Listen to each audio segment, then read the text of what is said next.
Understanding Hinduism through the eyes of Dr. S. Radhakrishnan. Welcome to a new series of talks, Jagrati Ki Antaragni or Radiation of Awakening. Today, we will talk about a luminary who made us march towards intellectual freedom by awakening our spirits through the message from our Upanishads, which say, Nayam Atma Balahinena Labhya, or the goal of perfection cannot be achieved by the weak, not the weak in body, but the weak in spirit.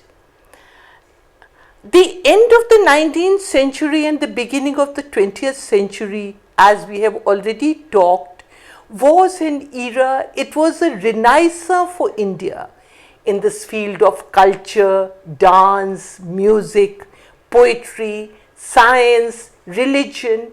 Everywhere there were geniuses springing up. And the intellectual baton or the baton of religion was passed on by Swami Vivekananda to Sarvepalli Radhakrishnan, and it was he then who took the crusade of awareness about the religion and spreading the message amongst our youths. It was on 5th of September 1888 that at a small town of Tirutani in Andhra Pradesh, Radhakrishnan was born. His first schooling was at Tirupati in a missionary school. There he encountered the missionary zeal and the will for charity on one side, and the dogma which he saw on the Tirumala temple and the Tirupati temple on the other side. Later on, he was sent to Rodman Voorhees College in Vellore, where he encountered Dutch theology. And it was the Dutch theological reforms which opened his mind, and he started retrospecting, he started introspecting and retrospecting both as to what to do about Hinduism, how to bring Hinduism to the fold, how to make the Hindu feel confident about his religion. For graduation and post-graduation, he went to the Madras Christian College, where under the guidance of Professor Hogg, he studied philosophies, mostly Western philosophies of Hobbes, Locke, Rousseau, Spinoza, Kant, Hegel. He was also introduced to the Greek philosophers like Socrates, Plato and Aristotle, and then to the utilitarians like Mill and the egalitarians like Marx and Engels.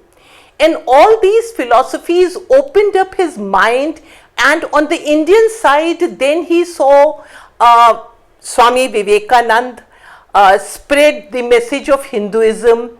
Rabindranath Tagore aroused in him the spirit of aesthetics, and the Theosophical Society made him feel that yes, it is nothing bad to be a Hindu. You can take pride in calling yourself a Hindu.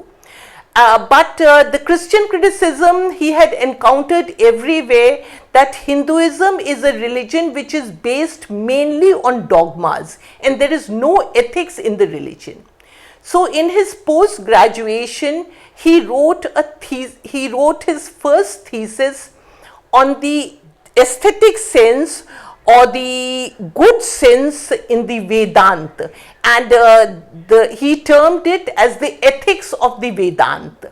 That became one of the changing points, and it was, since it was written in English, it was understood all over the world, and he was offered the George V Chair of Philosophy in Calcutta University.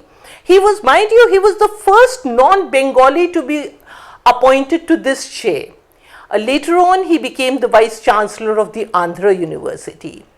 In 1931, he was knighted, and in 1936, He was appointed on the chair of Eastern Religion and Ethics at the Oxford University.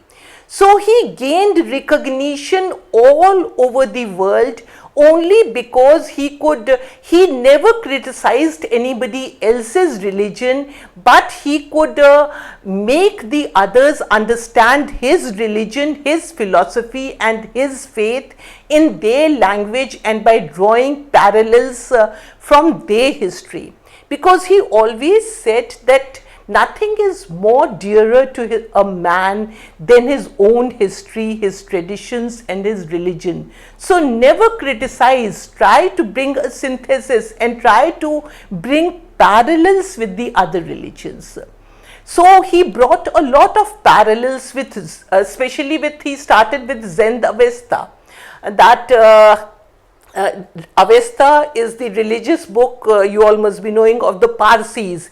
And there the god is Ahur Mazda and they worship the fire. So he compared Ahur Mazda with her Indra, because all the attributes which Lord Indra had, this Ahur Mazda also had. In Avesta also there is a talk of the demons and the devas, but the terminology used is just the opposite. What we term the devas as the devatas, whereas Avesta terms devas as the demons. So he drew parallel, which made it interesting for the others also to read his books and read his thesis and his theories. I was introduced to Radhakrishnan at a very early age of 10 years. And the first book which I read was The Present Crisis of Faith. I had nearly mugged up the entire book, and even after a gap of 55 years, the words keep resounding in my mind, and I would like to quote his opening sentence of that particular book. He writes, "It is truism to say that mankind is today in the midst of one of the greatest crises in history.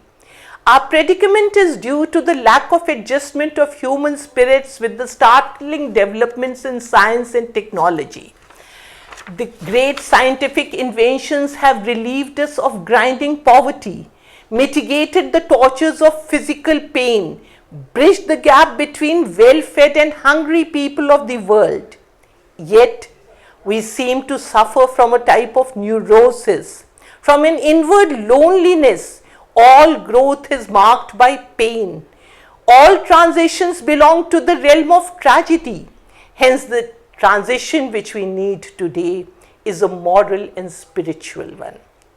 He again says, "We have had other revolutions in human history, when we discovered fire, when we invented the wheel.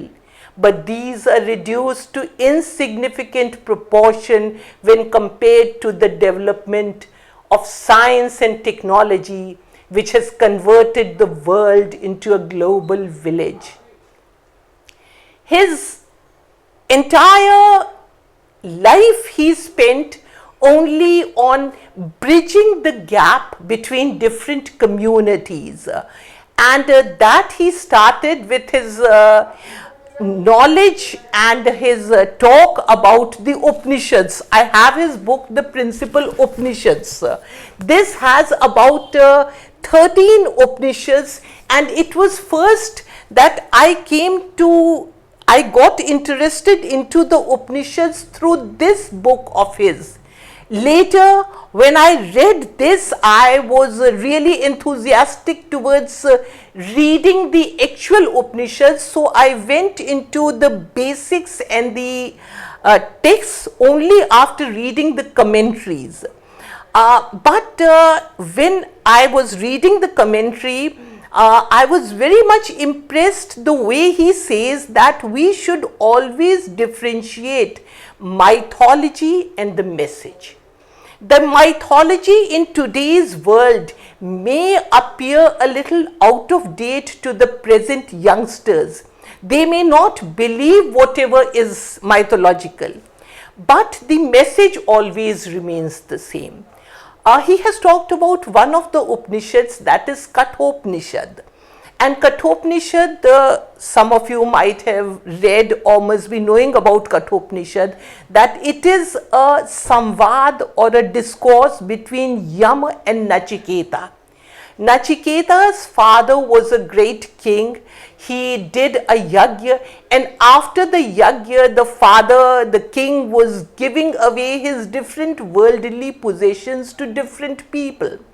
So Nachiketa, as a child, again and again he asked, ki, Father, you are giving all your worldly belongings to somebody or the other. You tell me, what is my destiny? Whom are you going to give me to? So the father gets irritated after some times and he says ki, ja main tujhe yam ko deta hu. Nachiketa takes it as real and he goes to Yam. So when he reaches the Yam's place, Yam says, I cannot accept you because no living person is accepted inside my premises, and the date of your death has still not come. But Nachiketa insists. He says, no, since my father has already given me to you, I cannot go back. And then the entire discourse between Atma and the Paramatma, and how the dead goes, what happens to the dead, that entire discussion is a part of the Kathopanishad. So Radhakrishnan very clearly says that the mythological part may not appear reasonable as to how a child of just 12 years can go to Yam.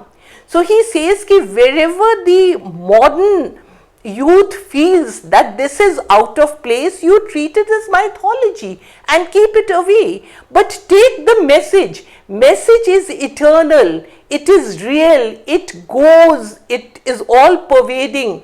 So do not shun the message. So this philosophy, of course, I found very appealing.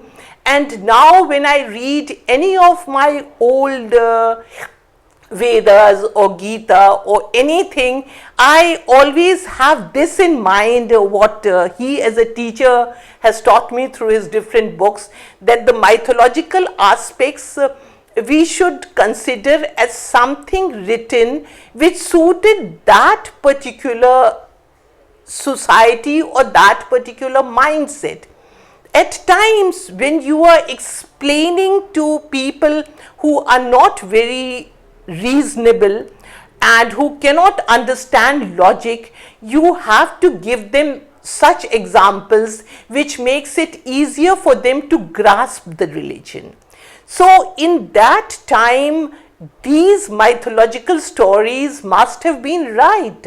So, but today also what is right is the message which these different religious scriptures and the different books give us, and the dogmas and the ethics have to be dealt separately.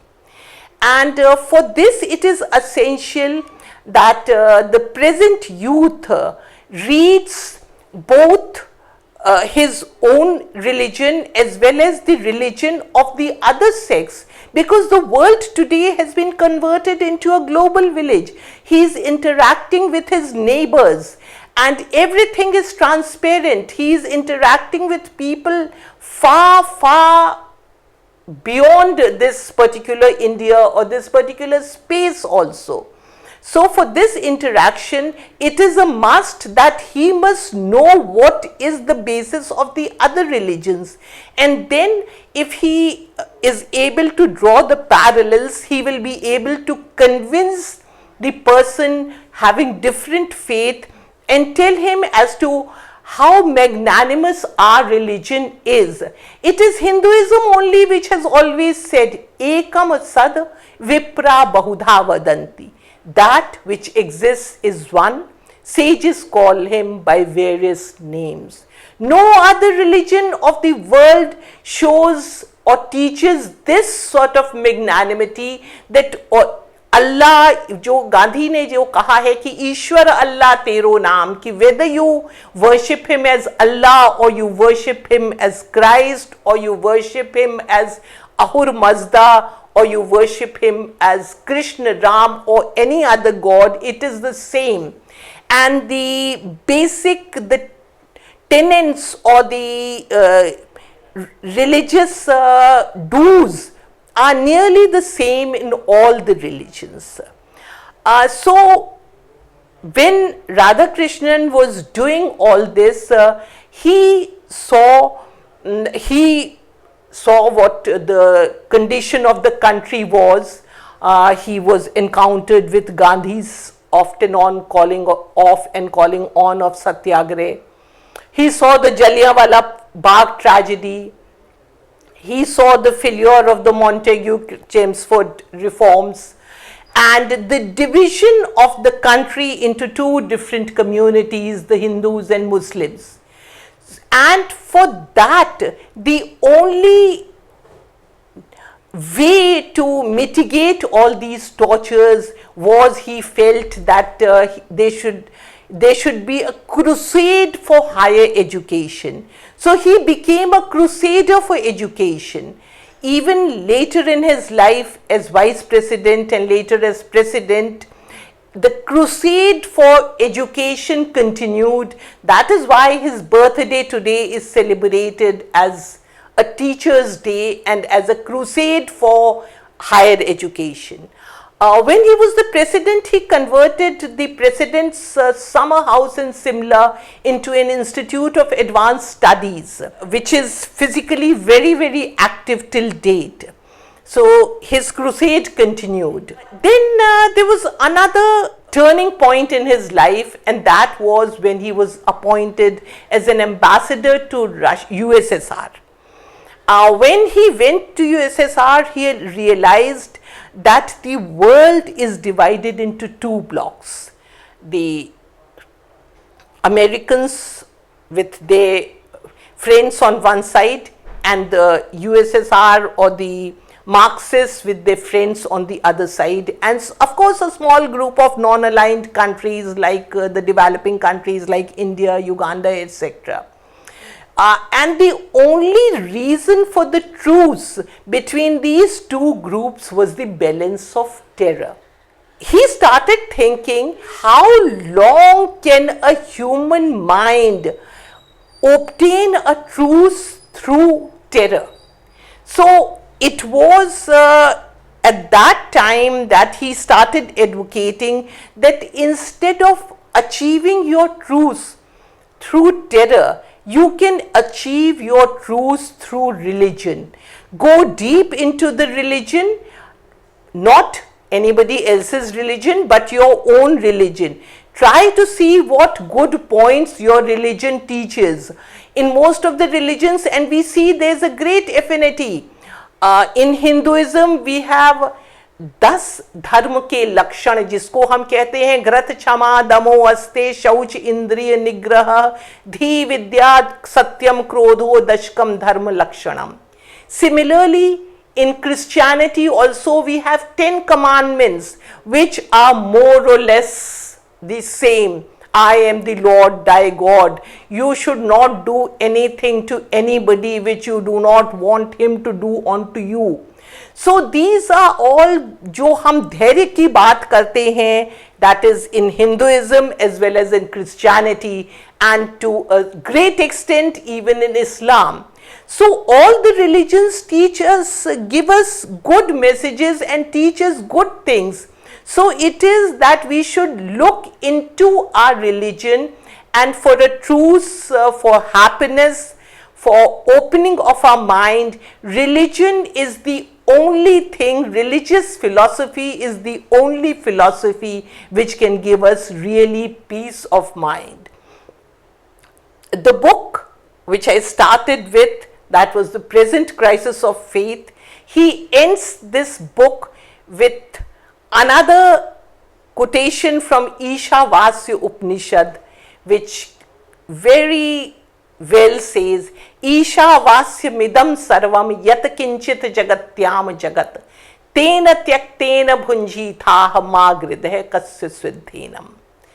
There is enough in the world we can all enjoy, but the moment we start exerting our claim on something, the fight starts. So we do not have to fight with each other. We just have to keep enjoying what God has given us.